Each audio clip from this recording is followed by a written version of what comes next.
Welcome back mga Lodin! Welcome back to my channel, Kuya Raven Vlog.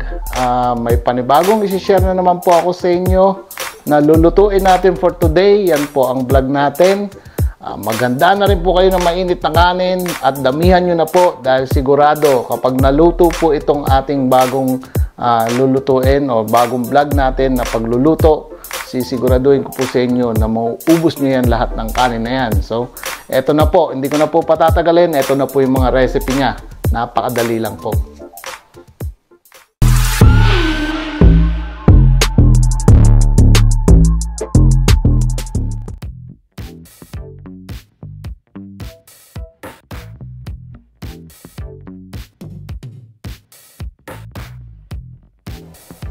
So, ayan mga Lodi. Pakukuluan natin tong ribs natin mga Lodi. So, tubig lang po yung nilagay ko dyan. Then, lalagyan lang po natin yan ng konting yung seasoning soy sauce. Ito po yung seasoning soy sauce. So, ganyan lang po yung ating gagawin. Yung unang kulo po niyan, mga Lodi, ay hindi natin gagamitin. So, huhugasan po natin yan kapag kumulo para matanggal yung mga dugo-dugo niya or yung lansa ng baboy na ribs natin, yung pork ribs mga Lodi. So kapag kumulo po yan, tatapon natin, then mag-start na naman po tayo magluto. So maghintay lang po tayo dito na kumulo uli itong ating pork ribs. So tandaan nyo po, walang asin, tubig lang po, then yung ating seasoning soy sauce.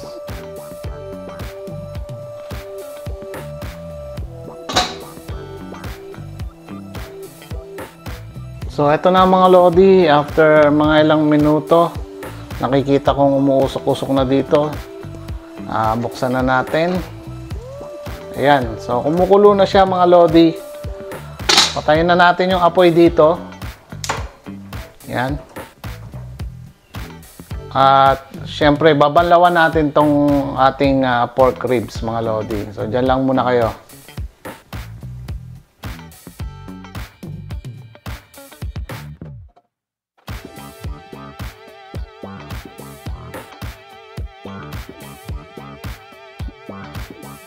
So ayan mga Lodi, naugasan ko na yung pan natin or pots. Ilalagay na uli natin yung ating pork ribs dito. Ang gagawin nyo naman po ay pakukuluan natin to sa Coca-Cola. So ganyan lang po yung ating gagawin. Matapos po itong pakuluan sa Coca-Cola, hintayin nyo na rin po itong lumambot yung laman, yung ating pork ribs. Ayan. So siguraduhin nyo pong nakalubog yung ibang pork ribs natin sa ating pagpapakuluan.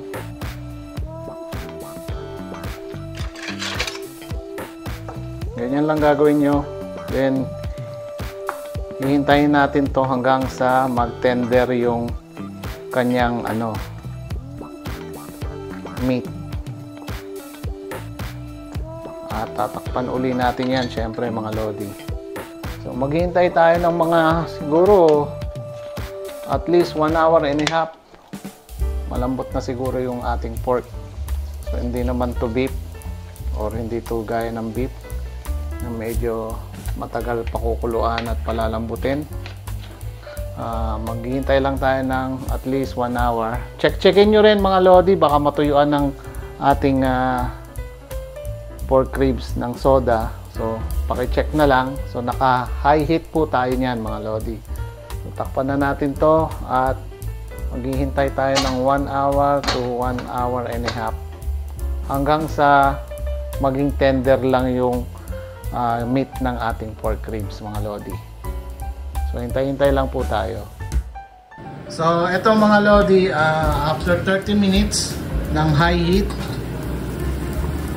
so hinaan nyo na po yung apoy sa at least mga low heat na tayo mga Lodi.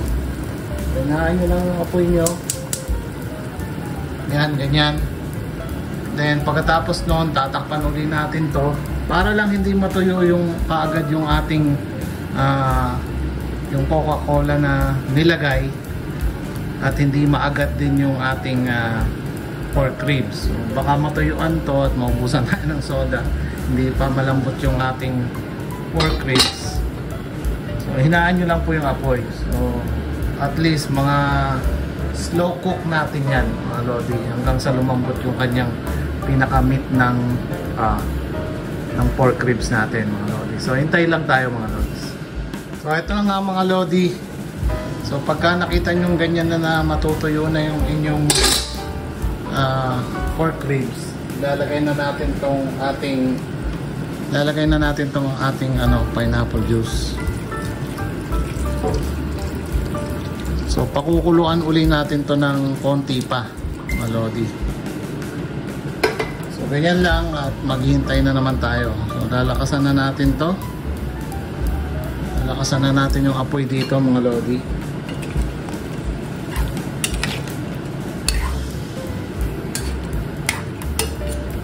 Malapit ng maluto. At tatakpan uli. At hintayin natin ulit itong kumulo uli. Mga ilang minuto pa mga lods. So dahil na malakas yung ating apoy mga lodi, saglit lang siyang natuyo. Yan. Tapos natin. At ganyan na mga lodi. Ang idadagdag nyo dyan ay itong sesame oil. So dagdagan nyo ng sesame oil. At lalagay na rin natin dyan mga lodi itong ating minced garlic.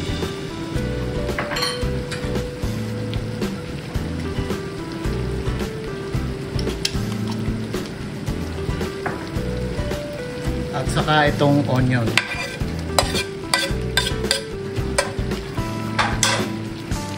Lutuin na natin to mga lods.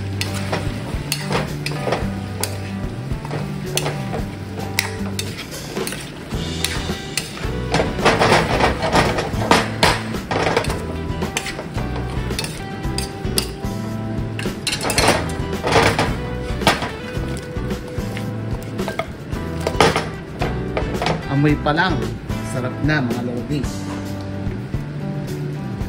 At pagkatapos niyan mga lodi, ilalagay na rin natin yung ating brown sugar dyan.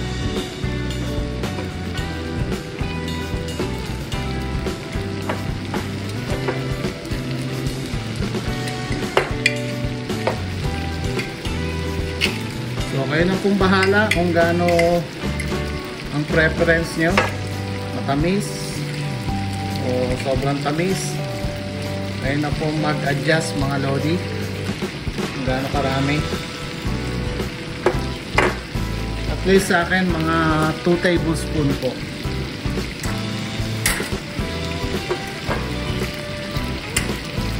Haluin lang ulit.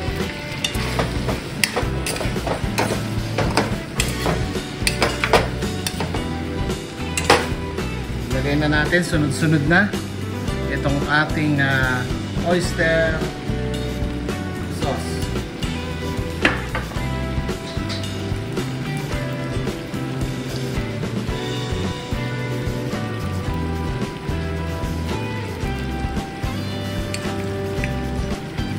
Sunod na natin itong dark soy sauce.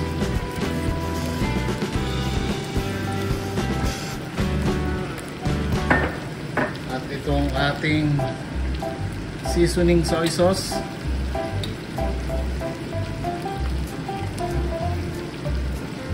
At lagyan na rin natin yan ng ground black pepper.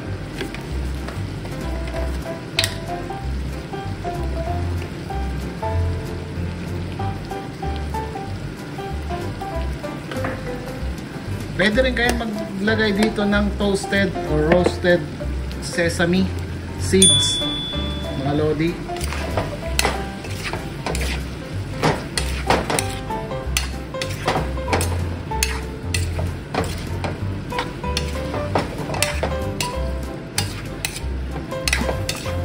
Halu-haluin nyo lang.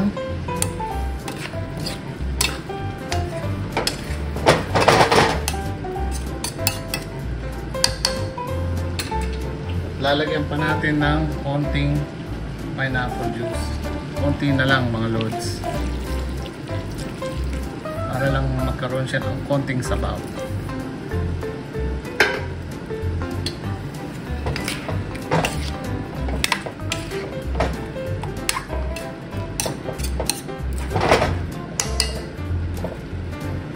So, pagka ganyan ng itsura ng inyong pork ribs, malambot na po yung kanyang meat. Malambot na po yan. Ayan, natutusok ko na po.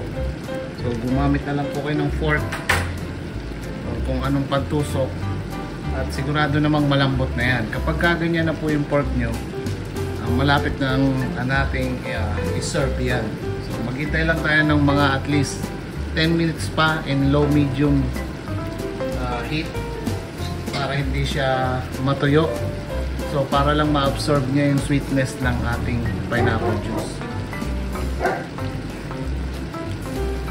Hintay ulit tayo mga lods. Yan na nga mga lodi, tapos na yung 10 minutes natin.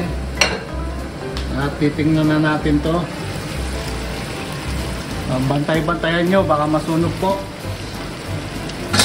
Dahil pagka ganyan ang itsura niya, madali lang matuyo yung ating sauce. Yan, ganyan na. Focus. Yan, ganyan na po yung itsura. So, pagka ganyan na, patayin na po natin yung apoy. Then, lagyan na natin to ng ating chives. At isa-serve na po natin to. So hintayin nyo lang po mga lodi at lalagay ko lang po ito sa ating presentation plate. Okay mga lodi, so, hintay-hintay lang. Lagay ko na to sa ating presentation plate.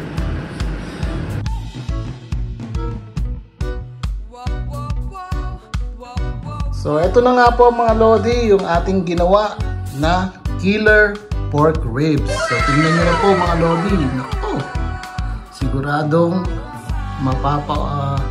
marami kayo ng kain na kanin dito kapag sinabayan nyo yan ng mainit, lalo na mainit na rice. So, yan na po ang ating ginawang vlog for today, ang killer pork ribs.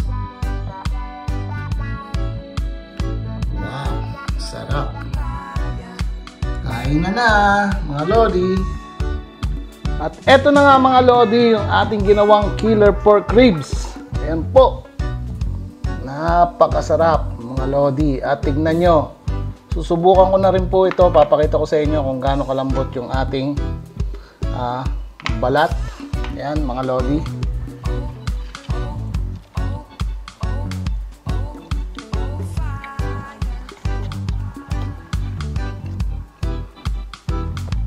Natatanggal po kaagad yung balat niya, ay yung meat niya sa buto. Sobrang lambot.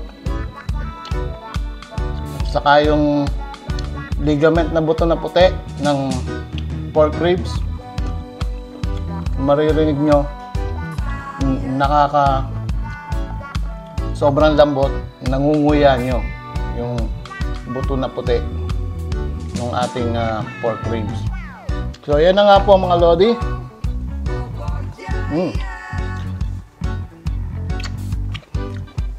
Sobrang lasa.